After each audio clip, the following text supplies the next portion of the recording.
Assalamualaikum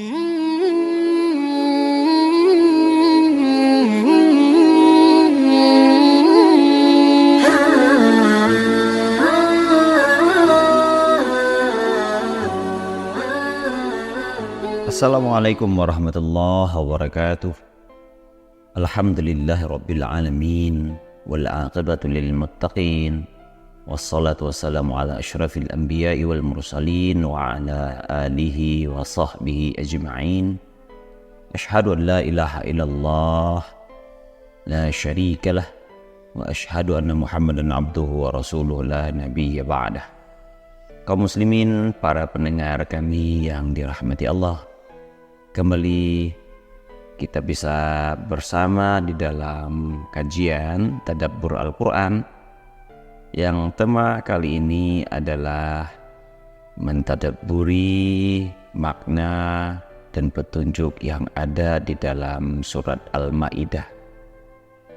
Baiklah para pendengar yang dirahmati Allah, kaum muslimin, kaum muslimat, semoga kita selalu di dalam lindungan Allah dan aktif di dalam melaksanakan dakwah setiap hari, wa tawasau bil haq wa tawasau bis sabri. Dan semoga iman selalu menjadi pondasi kita untuk apapun yang kita lakukan pada setiap harinya.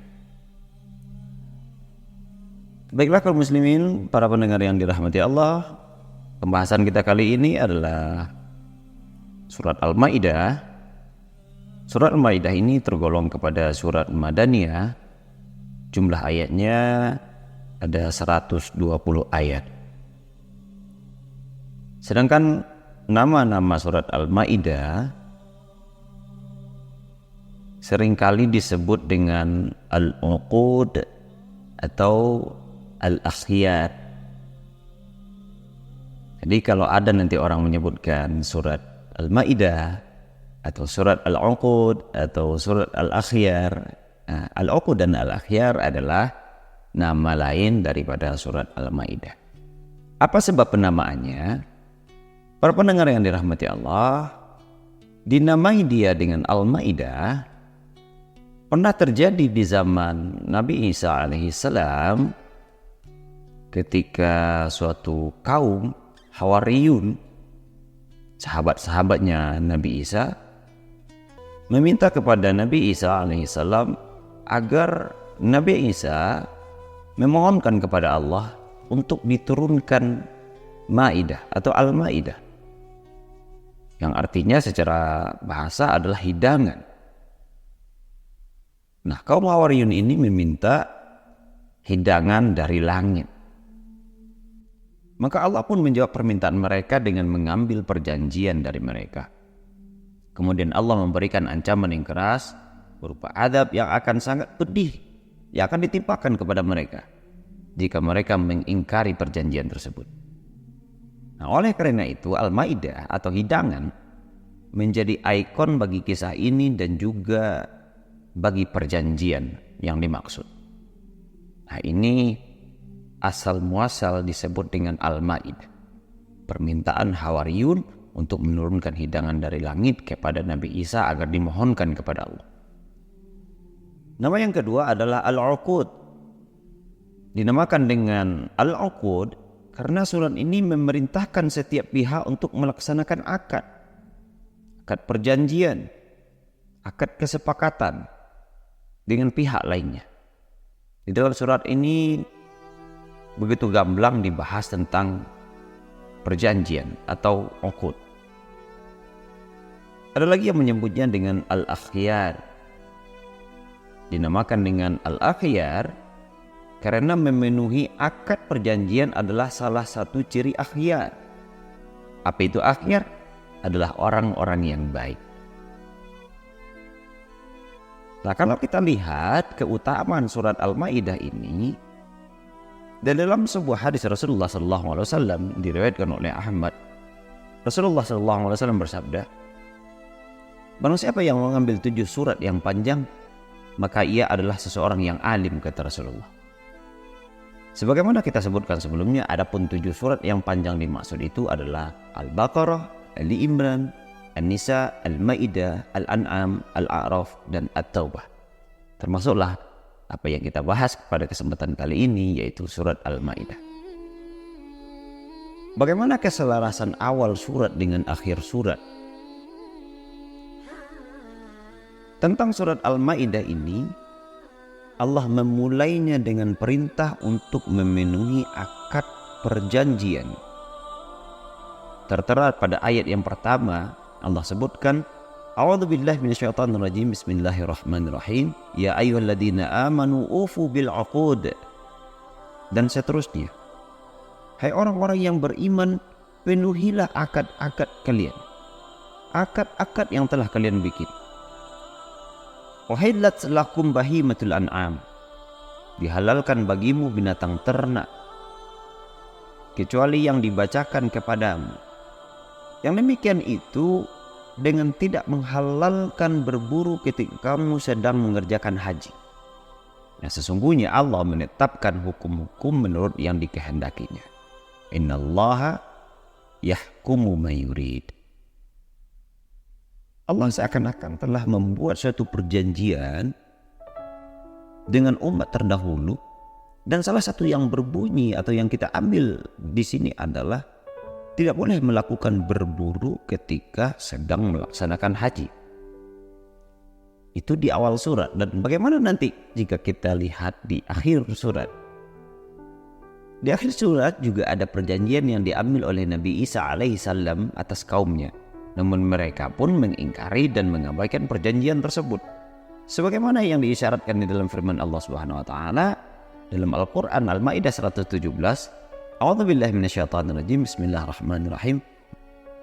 Ma qultu lahum illa ma amartani bih an ya'budullah rabbi wa rabbukum. Aku tidak pernah mengatakan kepada mereka kecuali apa yang engkau perintahkan kepadaku untuk mengatakan sesuatu. Apa itu? Sembahlah Allah, Tuhanku dan Tuhan. Wa kuntum alaihim syahida. Dan adalah aku menjadi saksi terhadap mereka. Madumtu fihim. Maka setelah engkau wafatkan aku. Wafatkan itu maksudnya diangkat. Setelah engkau angkat aku, maka engkaulah yang menguasai mereka. Dan engkau adalah maha menyaksikan atas segala sesuatu. Para pendengar yang dirahmati Allah, hal ini karena memenuhi akad perjanjian adalah salah satu sifat orang-orang yang beriman untuk suatu pernyataan kejujuran. Menghilangkan keluh kesah dari setiap kata-kata dan janji yang telah diucapkan. Maka dapat kita lihat pembahasan utama dalam surah Al-Maidah ini adalah isyarat untuk memenuhi akad perjanjian. Kalau kita gali lebih dalam tentang tema-tema apa saja yang ada di dalam surat Al-Maidah ini, surat ini adalah surat halal dan haram. Sebagaimana yang disebutkan oleh sebagian para ulama, dan tema-tema dari surat ini berkaitan dengan hal-hal yang insya Allah kita sampaikan poin-poinnya. Dia akan berbicara tentang halal dan haram. Hal pertama dapat kita lihat tentang makanan dan minuman, hewan buruan, dan penyembelihan hewan. Dengan gamblang dalam surah Al-Maidah ini disebutkan pada ayat 1, ayat 3, ayat 4, ayat 87, ayat 88, ayat 96. Semuanya berbicara tentang makanan, minuman, hewan buruan, dan penyembelihan hewan. Ketika kita lihat ayat 5-nya adalah tentang keluarga dan pernikahan. Ini poin yang kedua tentang tema dalam surah Al-Maidah. Sedangkan yang ketiga adalah ada sumpah dan kafaratnya. Dapat kita lihat pada ayat 89. Poin yang keempat adalah hal-hal yang berhubungan dengan ibadah. Dapat kita lihat pada ayat 6, 58, 94, dan 95. Ayat yang kelima adalah tentang hukum dan persaksian.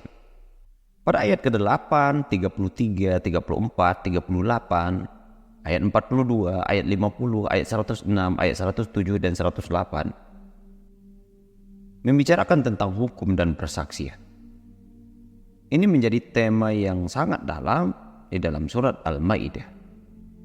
Sedangkan poin yang keenam adalah bagaimana pengaturan hubungan kaum muslimin dengan penganut agama lain, khususnya untuk Nasrani dan Yahudi.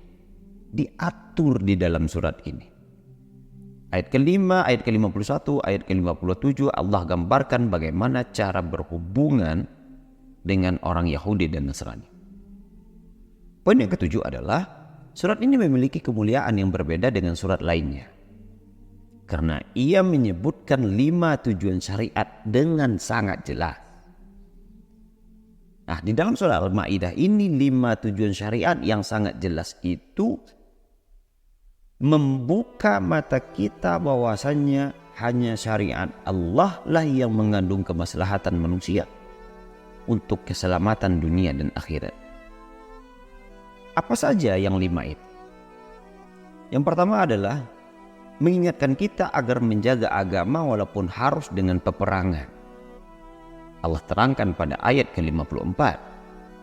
Yang kedua, menjaga keselamatan jiwa dengan cara mengharamkan pembunuhan dan segala perbuatan yang merugikan orang lain. Diterangkan pada ayat ke-22.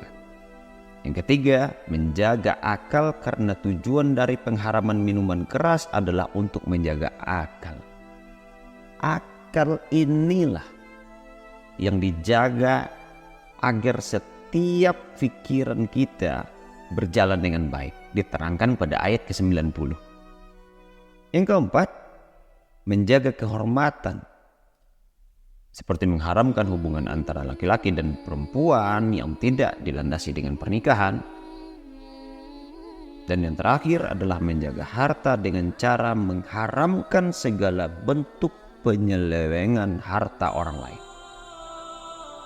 Ini 5 kandungan, 5 tujuan syariat yang jelas dan gamblang. Agar satu dengan lainnya dalam kehidupan ini merasa nyaman dan tentram untuk memiliki dan memanfaat. Para pendengar yang dirahmati Allah, kaum muslimin sidang jemaah yang berbahagia, kita akan mencoba melihat faidah-faidah yang ada di dalam surat Al-Maidah. Poin yang pertama adalah pada ayat yang pertama dari surat ini merupakan panggilan bagi orang-orang yang beriman sebagaimana yang tertera di dalam firman-Nya. Hai orang-orang yang beriman, ya ayyuhalladzina amanu. Allah telah mengulang panggilan yang serupa di dalam surat ini sebanyak 16 kali. Ya ayyuhalladzina amanu 16 kali diucapkan Allah di dalam surat Al-Maidah. Allah telah mengulang panggilan serupa dalam surat ini sebanyak 16 kali dari keseluruhan 88 panggilan di dalam Al-Quran. Karena ayat-ayat tersebut mengandung perkara-perkara yang sangat penting. Faedah yang kedua dapat kita lihat di dalam hadis Rasulullah SAW yang diriwayatkan oleh Ibnu Abi Hatim dari Ibnu Mas'ud.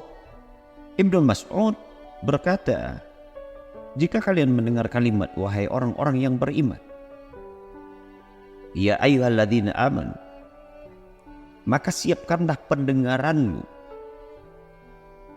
simak baik-baik dan dengarkan dengan jelas. Karena hal tersebut bisa kebaikan yang diperintahkan atau mungkin saja keburukan yang dilarang. Mungkin hari ini para pendengar yang dirahmati Allah, hampir rata-rata kita melihat orang yang beragama Islam dan merasa dirinya beriman ketika ada panggilan ayat Allah ya ayyuhalladzina amanu, mereka cuek. Seakan-akan tidak ada kekhususan dengan panggilan tersebut. Padahal kalau ditanya dia mengakui bahwasanya dia beriman. Tetapi keseriusan mendengarkan apa yang akan diwajibkan oleh Allah, apakah itu berita baik atau berita buruk setelah itu, tidak menjadi konsistensi pendengarannya. Pada hari ini kita hanya bisa melihat betapa banyak mulut yang mengatakan mereka beriman, tetapi hati mereka tidak tunduk kepada tuntutan bahwasanya orang beriman harus bagaimana jika berhadapan dengan kalamullah. Ini poin yang kedua. Pada poin yang ketiga, sebagaimana yang kita ketahui bahwasanya kanan adalah sesuatu kebutuhan yang sangat pokok di dalam kehidupan manusia. Allah pun memulai surat ini dengan menjelaskan akad perjanjian dalam masalah halal haram. Halal haram yang pertama yang harus kita perhatikan dengan baik dan benar adalah tentang sesuatu yang akan kita makan. Ada penyakit yang akan timbul pada diri manusia jika dia memakan haram. Pada umumnya nasiyatin kadhibatin khati'ah. Kenapa ini terjadi bagi manusia atau bagi orang-orang yang tidak memiliki iman yang baik? Mata'amuhu haram. Akan terjadi nasiyatin kadhibatin khati'ah. Kita akan pelupa. Kita akan pendusta. Kita akan selalu berbuat kesalahan. Dan tidak akan bisa untuk lepas dari itu. Disebabkan al-mat'amul haram. Karena makanan tidak dipelihara dengan baik sehingga kita tidak sadar sesuatu yang haram senantiasa masuk ke tubuh kita. Maka ketika Allah berbicara tentang halal dan haram, bagaimana prasangka kita wahai para orang-orang yang beriman dengan perkara dunia ini, dengan kebutuhan hajat kita tentang dunia ini? Bukankah sesuatu yang wajib untuk diperhatikan tentang masalah halal dan haram? Sehingga Allah betul-betul menjaga kita secara lahir dan batin. Nah, kita lanjut pada poin yang keempat, yaitu hal yang terpenting di dalam surat ini, bahkan di dalam Al-Quran secara keseluruhan, adalah hukum syariat. Di dalam agama ini ada hak prerogatif Allah. Tidak ada satupun manusia yang boleh menantang dan melanggar hukum dan syariat di mana Allah telah menetapkannya untuk ditaati. Siapapun, bagaimanapun. Manusia akan terikat dengan Allah pada ketaatan.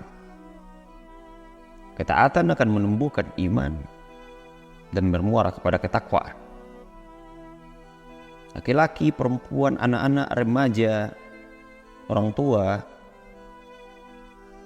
buruh, murid, guru, kepala sekolah, mahasiswa, dosen, sampai kepada rektornya, bahkan sampai kepada wilayah yang lebih besar.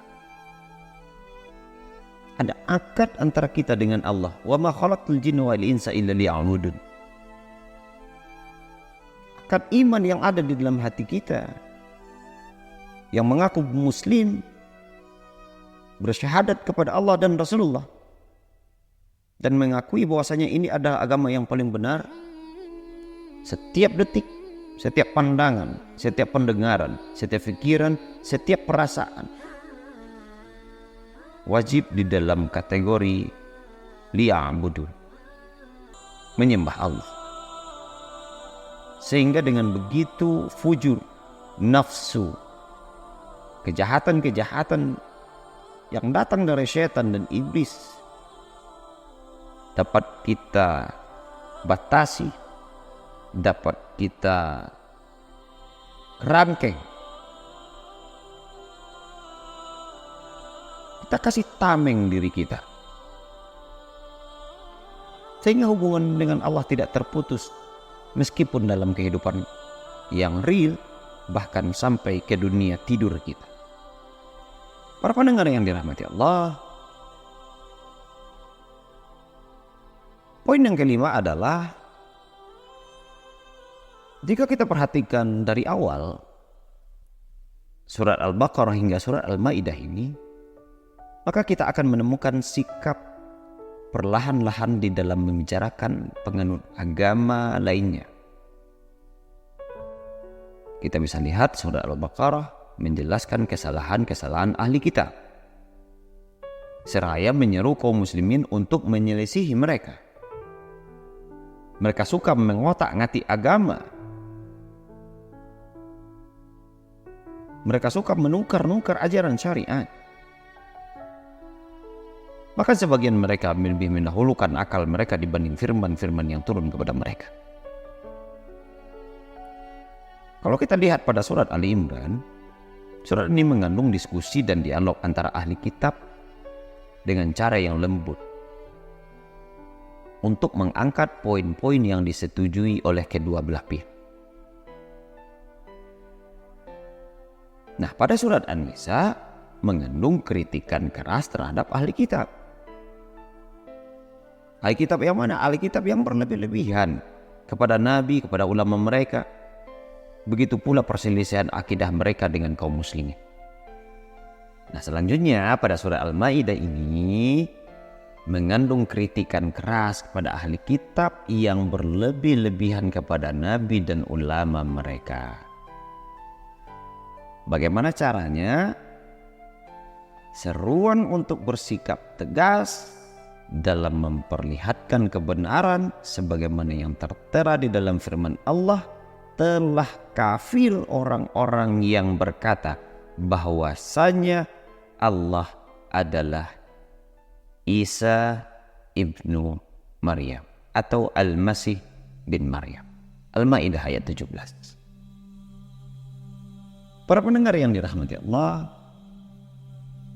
poin yang keenam dapat kita ambil adalah Ibnu Aqil rahimahullah berkata, wahai orang-orang yang menemukan di dalam hatinya kekerasan, berhati-hatilah kalian dari perbuatan mengingkari dan melanggar perjanjian, karena Allah telah berfirman,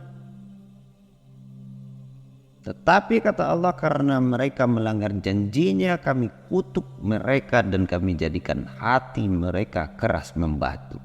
Pada surat Al-Maidah ayat 13. Para pendengar yang dirahmati Allah, ternyata ada larangan keras bermain-main dengan syariat. Tidak peduli dengan syariat ini. Bahkan merasa sepele dengan agama ini. Allah mulai penyakit itu dari dalam, apalagi perjanjian. Perjanjian yang melekat kepada diri kita adalah, jika kita adalah seorang muslim, asyhadu an la ilaha illallah wa asyhadu anna Muhammadar Rasulullah, maka setidaknya hati kita memahami rukun iman yang 6 dan tubuh kita melakukan rukun Islam.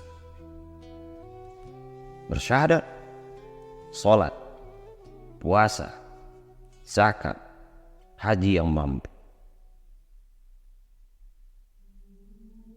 Karena akad kita hidup sebagai hamba Allah adalah untuk beribadah. Maka ada dasar-dasar ketentuan agama. Tetapi jika kita melanggar janji kepada Allah, hati-hatilah kutukan Allah akan datang. Hati akan menjadi keras. Ketika hati sudah menjadi keras, tidak satu nasihat pun yang akan dapat melunakkan. Jika hati sudah keras, bahkan kesalahan pun dianggap benar. Jika hati sudah keras, biasanya kita suka merendahkan orang lain. Bahkan dakwah, nasihat, wasiat kebaikan yang disampaikan orang kepada kita, kita balas dengan izzah.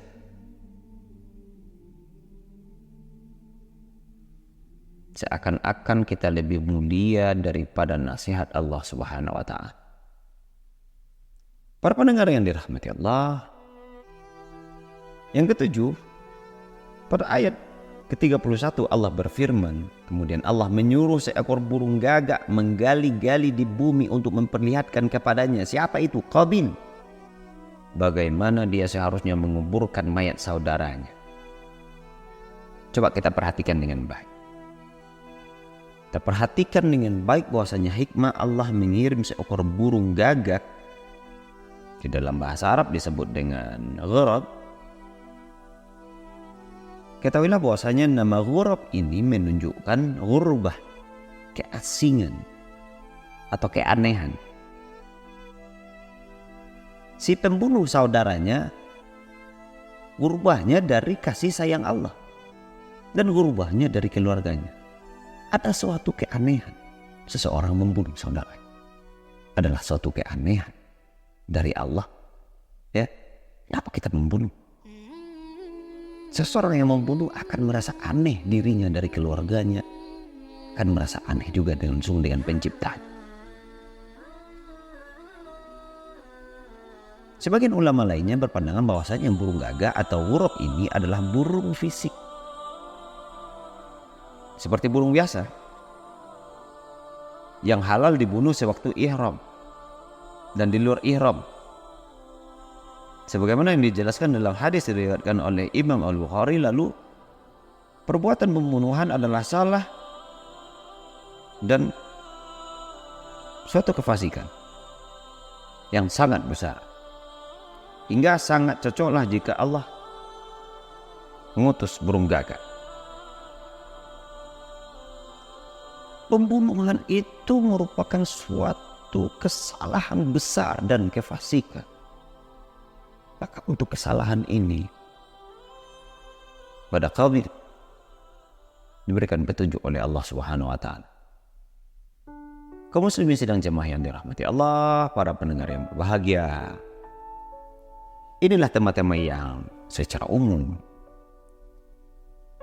yang dapat kita ambil manfaatnya di dalam surat Al-Maidah. Dan semoga kita menjadi orang-orang yang dapat melakukan amanah yang ada di dalamnya. Perhatikan dengan baik bahwasanya surat ini berbicara tentang uqud atau perjanjian. Semoga kita yang senantiasa memiliki kebiasaan di mana kita harus menjanjikan sesuatu diberi kekuatan oleh Allah Subhanahu wa taala agar dapat menepatinya tepat waktu. Kadang-kadang kita pebisnis menjanjikan tentang barang. Kadang-kadang ini terjadi di dalam hal-hal yang berhubungan dengan muamalah, tentang soal pinjam meminjam, rohan, jual beli, dan perjanjian-perjanjian yang lainnya. Semoga kita menjadi orang-orang yang betul-betul dapat melaksanakan janji sesuai dengan apa yang diamanahkan Allah Subhanahu wa taala. Akan tetapi janji yang pertama perlu kita ingat, lahir dan batin kita diciptakan oleh Allah Subhanahu wa taala untuk menyembah kepada Allah. Semoga bermanfaat yang kita sampaikan. Mohon maaf dari segala kekurangan dan kekilafan. Akhirul kalam. Assalamualaikum warahmatullahi wabarakatuh.